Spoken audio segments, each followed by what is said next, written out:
Hi there, boys and girls. Today we're going to read another book. This book is called Last Stop on Market Street. I'm super excited to share this book with you. This book is a Caldecott Honor book and a John Newbery Medal Award winner.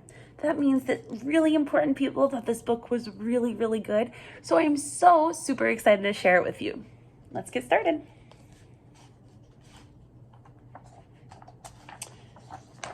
This book is called by Matt de la Peña, and pictures were by Christian Robinson.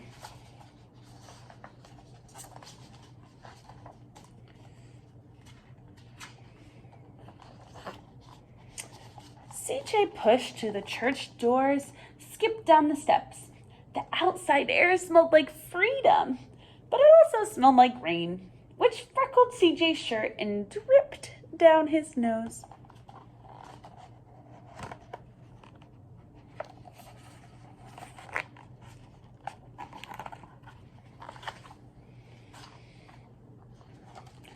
He ducked under his Nana's umbrella, saying, "How come we gotta wait for the bus in all this wet?" "Trees get thirsty too," his Nana told him. "Don't you see that big one drinking through a straw?" CJ looked for a long time, but he never saw a straw.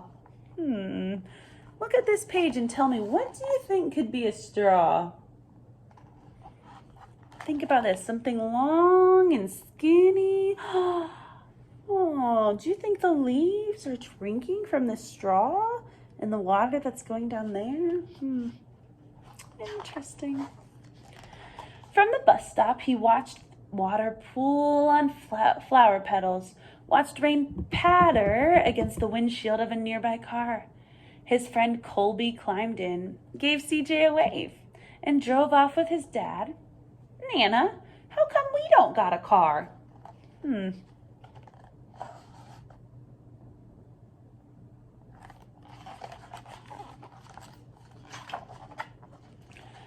"Boy, what do we need a car for?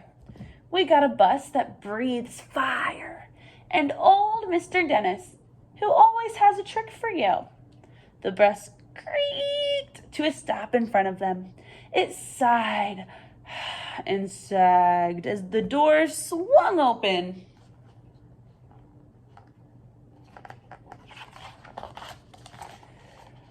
"What's that I see?" Mr. Dennis asked. He pulled a coin from behind CJ's ear, placed it in his palm. Nana laughed her deep laugh and pushed CJ along. They sat right up front. The man across the way was tuning a guitar. That just means making it work. An old woman with curlers had butterflies in a jar. Nana gave everyone a great big smile. In a good afternoon, she made sure CJ did the same. Good afternoon. But then there they are, sitting on the bus.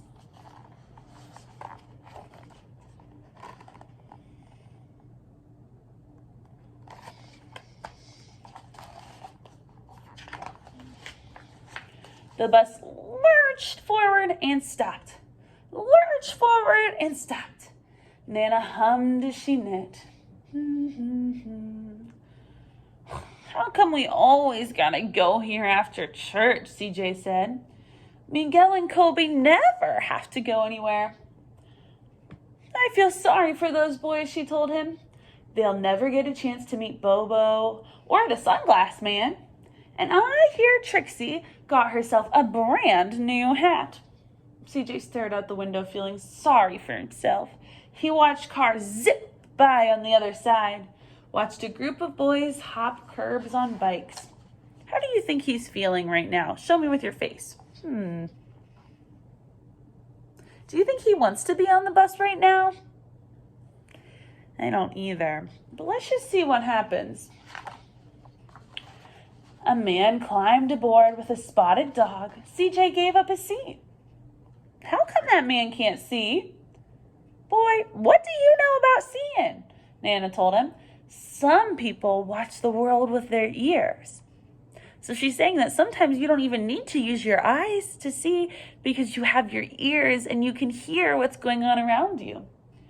That's a fact. Their noses, too, the man said, sniffing the air. That's a mighty fine perfume you're wearing today, ma'am. Nana squeezed the man's hand and laughed her deep laugh. Ha ha ha. Two older boys got on next. CJ watched as they moved on by and stood him back. Sure wish I had one of those. Nana sat down her knitting. What for? You got the real life thing sitting across from you. Why don't you ask the man if he'll play us a song? So look, he's trying to ask for these headphones, but look.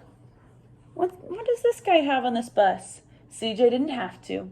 The guitar player was already plucking strings and beginning to sing. To feel the magic of music, the blind man whispered. I like to close my eyes. Nana closed hers too. So did CJ and the spotted dog. Because remember, you can see with more than just your eyes, but your ears too. And in the darkness, the rhythm lifted CJ out of the bus, out of the busy city. He saw sunset colors swirling over crashing waves, saw a family of hawks slicing through the sky, saw the old woman's butterflies dancing free in the light of the moon. CJ's chest grew full and he was lost in the sound, and the sound gave him the feeling of magic.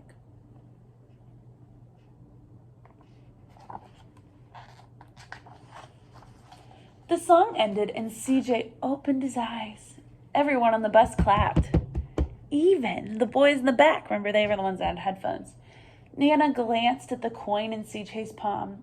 CJ dropped it in the man's hat. Remember, that's being selfless. Last stop on Market Street, Mr. Dennis called. CJ looked around as he stepped off the bus. Crumbling sidewalks and broken down doors. Graffiti, that's like art that goes on the wall, tagged windows and boarded up stores. He reached for his Nana's hand. How come it's always so dirty over here? She smiled and pointed to the sky.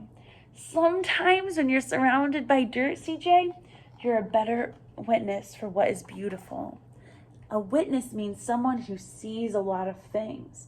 So if you are surrounded by beautiful things all of the time, you're not going to focus on them. But sometimes if you see something really beautiful, you're going to get really excited by it if you haven't seen anything else beautiful.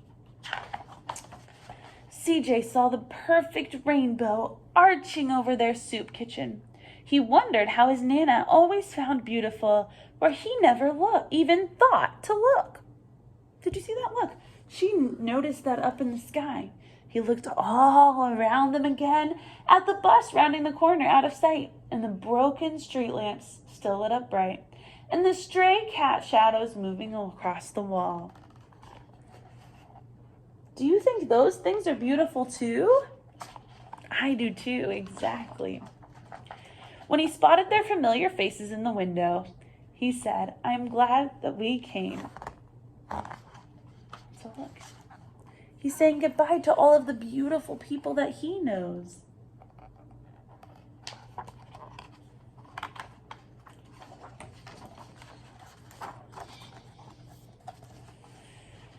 He thought his Nana might laugh her deep laugh, but she didn't. She patted him on the head and told him, me too, CJ. Now, come on.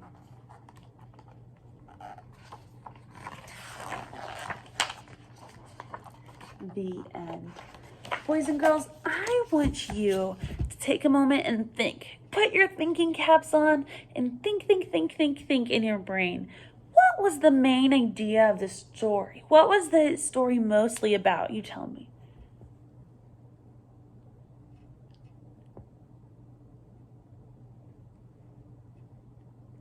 Yeah, exactly. The main idea is to be grateful for what you have and to find all of the cool things that you have in it. So think about this. Think about every time you go home, or think about your summer vacation. If you went to Europe or France, that's super cool. If you went to the beach, that's super cool. But if you didn't go to the beach, I bet there was still something super special that you did, like maybe reading a story or watching a TV show or for going for a walk. All of those things, can be super fun too, and you can see all of the beauty in it. So thank you so much for reading Last Stop on Market Street with me. I had such a great time reading with you, and I will see you guys all soon. Bye-bye.